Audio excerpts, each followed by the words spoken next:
ABP news पर अब हमारे साथ जुड़ रहे हैं चंद्रशेखर आजाद। चंद्रशेखर आजाद, स्वागत है आपका एबीपी न्यूज में। और मैं आपकी कल की प्रेस कॉन्फ्रेंस से ही बात आगे बढ़ाना चाहती हूं। ऐसा क्या हुआ कि करार होते होते आप में और समाजवादी पार्टी में तकरार हो गया? जी, मैं तो अपनी बात जो है मीडिया के माध्यम से कल रख चुका था। मैंने बताया था प्रेस कॉन्फ्रेंस में कि ऐसा क्या हुआ। लेकिन उसके बाद पलटवार आ चुका है। पिछले 6 महीने से हमारी बातचीत चल रही थी। 2 महीने से हमारी बातचीत जो है पाइपलाइन में थी और एक प्रस्ताव था जिस पर सहमति थी। जब मैं परसों भैया से मिला तो मैंने वो अपनी बात रखी, तो तब वो प्रस्ताव में बदलाव था, यानी कि जो अपेक्षा हमें थी, जो तय हुआ था, उसके बाद जो है ना लगभग ना के बराबर जो है चीज़ें का प्रस्ताव आए, तो वो एक बदलाव था। तो उस बदलाव को हमने अस्वीकार कर दिया, क्योंकि ये लड़ाई मंत्री और विधायक बनने की नहीं, ये लड़ाई सामाजिक न्याय की है। और सामाजिक न्याय की लड़ाई को आगे बढ़ाने के लिए, और उत्तर प्रदेश में जो बुरा हाल है इस समय, चाहे वो दलित हों, पिछड़े वर्ग के लोग हों, अति पिछड़े वर्ग के, पसमानदा मुसलमान हों, कमज़ोर हो, वंचित हो, शोषित हो, महिलाएं हों, जो लूट जो है पिछले 5 साल में उत्तर प्रदेश में चल रही है, उस लूट को रोकने के लिए एक बड़ा गठबंधन बनना चाहिए। मैं लगातार शुरू से कह रहा था। तो मैंने ये प्रयास किया कि वो गठबंधन में हम लोग भी अपनी जिम्मेदारी अदा करें और बीजेपी को रोकने का काम करें। मैं नहीं चाहता कि विपक्ष के बिखराव की वजह से भाजपा को एक बार भी जो है मौका मिले सरकार में आने का। लेकिन जब मुझे लगा कि भैया जो हैं बिना दलितों की सरकार बनाने का उनमें दम है और वो प्रयास कर रहे हैं, तो मैंने मना कर दिया कि ठीक है, इस प्रस्ताव के साथ मैं नहीं जाता। चंद्रशेखर आजाद की कल आपने अपनी प्रेस कॉन्फ्रेंस में उस प्रस्ताव का जिक्र किया था, लेकिन उस प्रस्ताव को लेकर भी अब अलग अलग बयान आ रहे हैं। समाजवादी पार्टी का खुद अखिलेश का कहना है कि हम 2 सीटें दे रहे थे और उससे ज्यादा की आपकी डिमांड थी। आखिर आपका प्रस्ताव क्या था? कुछ उसकी डिटेल्स हमें बताइए, जिसको स्वीकार नहीं किया समाजवादी पार्टी ने। आपका पक्ष क्या है उसमें? देखिए ये एक हल्की बात है कि हम ये दे रहे थे। मैंने सीटों पे बात उनसे डिस्क्लोज नहीं की थी, ना उनको करनी चाहिए थी। उन्होंने जो है ना अप्रयुक्ता का परिचय दिया। वो दूरदर्शी नेता हैं, बड़े नेता हैं, मुख्यमंत्री रहे हैं।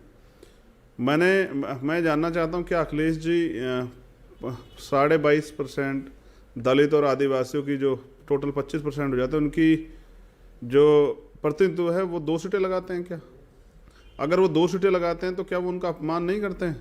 तो मैंने प्रस्ताव आज का दिया है कि अगर अखिलेश भैया इस तरह की बात कर रहे हैं तो मैं उनसे कहता हूं कि आपको मैंने बड़ा भाई कहा है, आप मेरे बड़े भाई भी हैं। बहुजन एकता के लिए अगर त्याग ही करने की बात है तो आप जो है ना पीसी करके कहें कि वो मेरा छोटा भाई है, वो आ जाए, उसकी मुझे ज़रूरत है और बीजेपी को रोकने के लिए। और मैं उसको 1 सीट नहीं दूंगा, लेकिन उसके जो दर्द पीड़ी, उसकी जो समस्याएं हैं, उसके समाज की जो समस्याएं हैं, बहुजन समाज की, चाहे वो पिछड़ा, अति पिछड़ा हो, चाहे वो पसमानदा मुसलमान हो, आदिवासी हो, जैन, बौद्ध, सिख, पारसी, ईसाई या वंचित दलित वर्ग के लोग, उनकी जो समस्याएं, उनके लिए मैं वादा करता हूं कि उनकी समस्याओं को पिछले जैसा हाल नहीं होगा जो 12-17 तक हुआ। तो मैं यहाँ आपके चैनल पे बयान दे रहा हूँ, आपका बड़ा प्लेटफार्म है जी, कि चंद्रशेखर बिना किसी शर्त के उनको समर्थन करेगा। वो कहें कि छोटा भाई आ जाए। ठीक है, तो एबीपी न्यूज पर एक नया प्रस्ताव ये कहना, पेश किया है चंद्रशेखर आजाद ने। सीटों की बात करके कहना। ठीक है, मैंने सुन ली आपकी बात। चंद्रशेखर आजाद जी, एक और चीज मुझे यहाँ पूछनी है। सीटों की बात सिर्फ अखिलेश ने नहीं, कल ओम प्रकाश राजभर ने भी कहा 2 चीजें। एक तो पहली बात ये कि चंद्रशेखर आजाद जो है हमारे पास थोड़ा लेट आए। दूसरा, आके उन्होंने कुछ ज्यादा ही सीटें मांग ली, तो फिर गठबंधन संभव नहीं था। तो उनका ये जो कहना है कि आप थोड़ा लेट आए, इससे आप सहमत हैं? क्या आपने कुछ देरी कर दी? देखिए, नहीं, मैं इस बात को तो मैं कल ही जवाब दे चुका हूँ। देखो, ओम प्रकाश राजभर जी मेरे बड़े भाई हैं और मैंने कभी नहीं बड़े भाइयों के खिलाफ कुछ भी बोलना सीखा।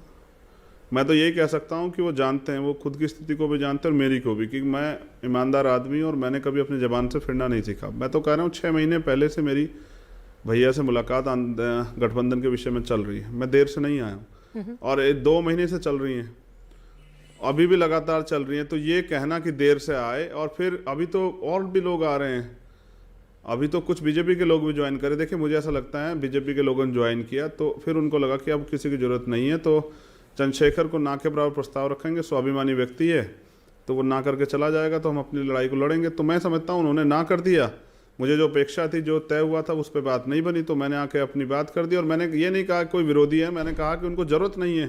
तो आज उत्तर प्रदेश में को बचाना है भाजपा से, आज देश को बचाना है भाजपा पे। 22 का से केंद्र का रास्ता तय होगा। तो मुझे जो है, मैंने अपना प्रयास किया और मैं समझता हूँ हम कमजोर नहीं हैं। ठीक है। भीम आर्मी, आजाद समाज पार्टी किसी के भरोसे नहीं, अपनी दम पे है। लेकिन मैंने फिर भी त्याग के लिए कि पिछड़े और दलित, पसमानदा मुसलमान और जो तमाम तरह के जो वंचित वर्ग के लोग हैं, आदिवासी, गुर्जर, जाट, तमाम सब लोगों के हक हितों की रक्षा के लिए, जैन, बौद्ध, पारसी, माहौल क्या है बहन, आप देखिए ना। ठीक है। हेट स्पीचेस होती है कि एक समाज को ये कर देंगे, वो कर देंगे। तो वो मुझसे कहें कि छोटे भाई, जो तुम्हारी पीड़ा है मुसलमानों के प्रति, दलितों के प्रति, अति पिछड़ों के प्रति, पसमानदाओं के प्रति, जैन, बौद्ध, सिख, ईसाई के प्रति, महिलाओं के प्रति जो दर्द तुमने लड़ाई लड़ी है, उसको मैं पूरा करूंगा, वचन देता हूं। तो चंद्रशेखर बिना किसी शर्त के उनको समर्थन दिलाएगा, 403 सीटों पे जा जाके प्रचार करेगा अपने साधन से।